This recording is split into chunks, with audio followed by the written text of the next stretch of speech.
Water is thought to be the source of life. Every living organism, which includes us, depends on water to live. However, the condition of our water resources gets worse by the day. Plastics and other artificial wastes are displaced to oceans and waterways, causing aquatic animals to mistake it for food, which affects their digestive system. Coral reefs are vanishing due to the changing climate and the man-made waste brought to such environment, resulting to the loss of habitat to marine animals that depends on them. Glaciers melting due to aforementioned issue regarding the climate resulting to ocean rising. All these pressing issues are attributed to humans due to our increasing demand for resources and technologies which have a direct impact to the environment and the organisms living in them. Now, you might ask, but how do we not know this? It's simple.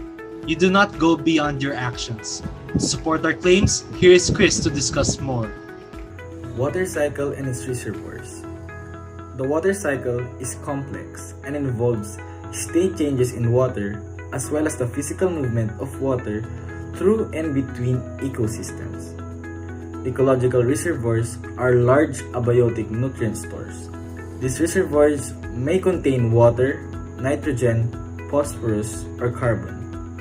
These reservoirs are important in ecosystem as they are able to support plant and animal life and act as important stage in a number of nutrient cycles. All these factors are vital for the overall survival of the ecosystem. Now, let's talk about climate change. Climate change is affecting where, when, and how much water is available. Extreme weather events such as droughts and heavy precipitation, which are expected to increase a climate change, as climate change can impact water resources. It also affects its reservoirs, like plants and animals, who rely with water from a day-to-day basis. Bodies of water, clouds, evaporation, and condensation all play vital roles in the water cycle. But so do living things. Plants, especially trees, contribute to the water cycle via transpiration, where water evaporates from the surface of their leaves. Close to 10% of all water enters the water cycle due to plant transpiration. Animals, however, contribute to the water cycle via respiration, perspiration, and urination. Without the water cycle, fresh water like lakes and rivers would not exist, and living things would not be able to thrive on land far from the ocean. Living organisms do not just benefit from the water cycle, they participate in it. The contributions of living organisms to the water cycles are vital for the overall health of the ecosystem. Now let us welcome the next speaker, Sato. Anthropogenic, meaning of relating to or resulting from the influence of human beings on nature, by Merriam-Webster. Anthropogenic effects are the results and the aftermath from man-made activities, man-made influences. These are effects coming from us, and it is very clear from the past few years that even our planet's surface is covered with 70% water, we are continuously damaging our oceans and rivers, making them unhealthy, and resulting to more imbalance in our water cycles. Natural water helps us a lot in a way that it helps us proceed and exist in life. Majority of living things are in need of water to survive. But we humans are destroying this and changing its natural state. We have already changed the flow of the water by creating dams, rivers, lakes, and more for the sake of electricity. Due to this, it causes problems such as it affects our health and creating an unbalanced state of our nature. There are actually two types of forms that change the flow of water. First is withdrawals. This is where we remove water from its original system and put it into our own use. Examples are for crops, drinkable water, and more. Second is discharge. This is where we add substances or chemicals inside water, and that itself could pick up pollutants. These substances could be waste, oil, gases, fertilizers, and more. This does not only affect us, humans, but also infect plants and animals, making this in need to be done wisely and more efficiently, taking into account the water cycle and the effects of it throughout various factors.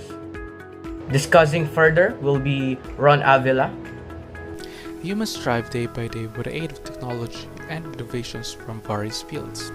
As a result, humans demand more resources to accommodate the rapid increase in population and for the development of our way of living. This approach of humans to rapidly consume resources is detrimental to the environment.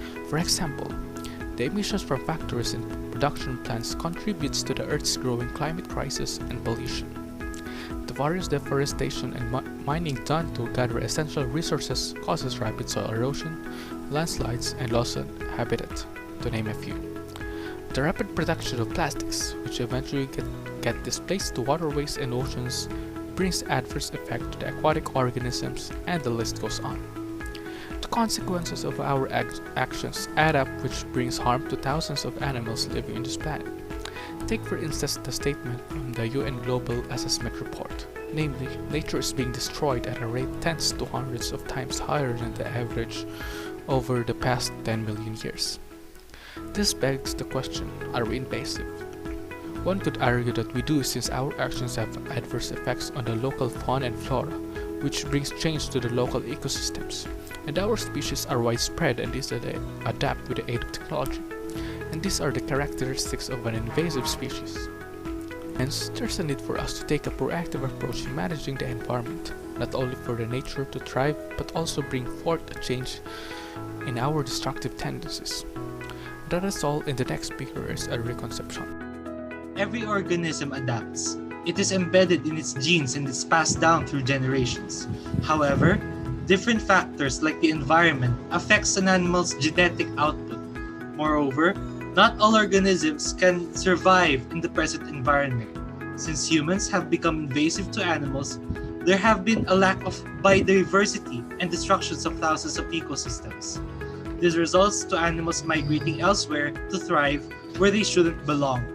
Those who adapted in conditions wherein the presence of pollution is involved develop unforeseen mutations, disrupting natural ecosystems and biodiversity.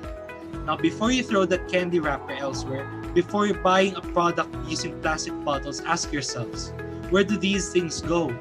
Being honest, most of these go to our waters, which leaves us far from winning the sea.